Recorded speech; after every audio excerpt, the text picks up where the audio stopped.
What if I told you the single greatest extinction event in Earth's history never happened? Imagine a world where the dinosaurs, those magnificent, terrifying giants, weren't wiped out by a cataclysmic asteroid 66 million years ago. What would our planet look like today? Would we, humans, even exist? Let's travel back in time and explore an alternate reality, a world where dinosaurs still rule. First, let's set the scene. 66 million years ago, a massive asteroid, the size of a mountain, hurtled towards Earth. Its impact in what is now the Yucatan Peninsula was catastrophic. It triggered global earthquakes, tsunamis, and volcanic eruptions, plunging the planet into a long, dark winter. This event, known as the Cretaceous-Paleogene extinction, wiped out about 75% of all species, including all non-avian dinosaurs. But in our alternate timeline, this asteroid just misses. It grazes our atmosphere, maybe putting on a spectacular light show for the dinosaurs below, but ultimately continues its journey through space. The world breathes a collective, reptilian sigh of relief. Without this mass extinction, the Cenozoic era, the age of mammals, never really gets its big break. In the shadow of the dinosaurs, mammals had been small, nocturnal creatures, scurrying to avoid becoming a midnight snack for a velociraptor. They were shrew-like, rodent-like, basically living in the margins.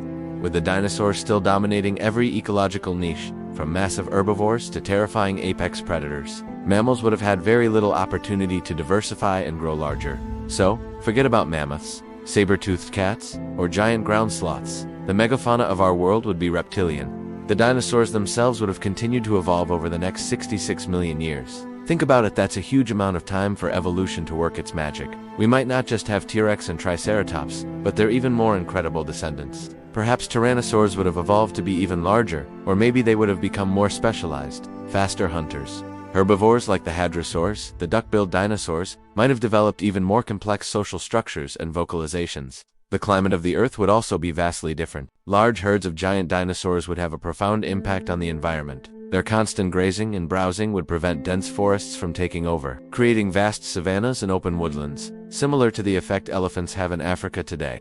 These dino savannas would be a battleground of epic proportions, with herds of ceratopsians fending off packs of evolved dromaeosaurs, the feathered raptors. The air might be filled with the descendants of pterosaurs, perhaps some becoming gigantic, soaring hunters with wingspans rivaling small airplanes. But what about us? What about humanity? This is where things get really interesting, and frankly, a bit bleak for our species. Primates, the group of mammals we belong to, first appeared after the dinosaurs went extinct. They thrived in the trees of the new, dense forests that grew in the post-impact world. Without that extinction event, these forests wouldn't exist in the same way, and the evolutionary path that led to monkeys, apes, and eventually humans would likely have never begun. Our ancestors were tree dwellers. They needed forests to evolve the grasping hands, forward-facing eyes, and large brains that define us. In a world dominated by dinosaurs, the pressure would have been to stay small, hidden, and nocturnal. There would be no evolutionary advantage to coming down from the trees, because the ground would be the most dangerous place on the planet. Any early primate ancestor that got too bold would have ended up as a quick meal for a compy or a juvenile T-Rex, so it's highly probable that humans would simply not exist. The dominant intelligent species on Earth, if one were to evolve, might not even be a mammal. Some paleontologists have speculated about the dinosauroid. They propose that a species like Troodon, a small, clever predator with a relatively large brain and grasping hands, could have been on an evolutionary path towards higher intelligence. Over 66 million years, could they have developed tool use, complex language, and even civilization? Imagine cities built not by humans, but by bipedal, reptilian beings with large eyes and scaly skin. Their technology would be completely different, designed for claws instead of fingers. Their society, their art, their philosophy would all be alien to us, born from a completely different evolutionary history. Would they be cooperative or competitive? Would they look up at the stars and wonder if they were alone in the universe, just as we do? It's a fascinating and slightly chilling thought.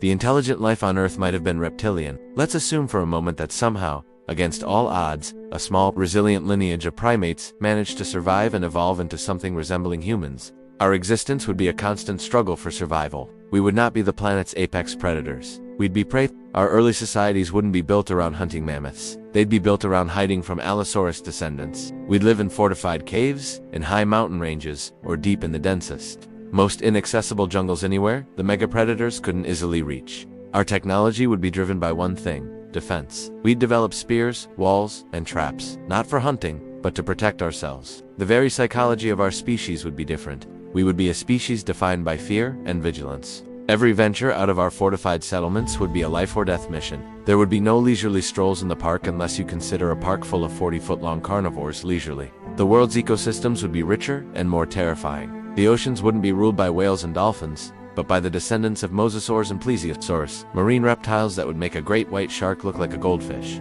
The skies would belong to gigantic pterosaurs. Every part of the planet would be occupied by these incredible reptilian dynasties. So, while the idea of a world with living dinosaurs is exciting and fuels our imagination through movies and books, the reality is that their survival would have meant our absence. The asteroid that ended their reign was the same event that opened the door for our own. It cleared the stage, allowing those tiny furry mammals to emerge from the shadows and eventually give rise to the species that is now watching this video. In a way, we owe our entire existence to that one terrible day 66 million years ago.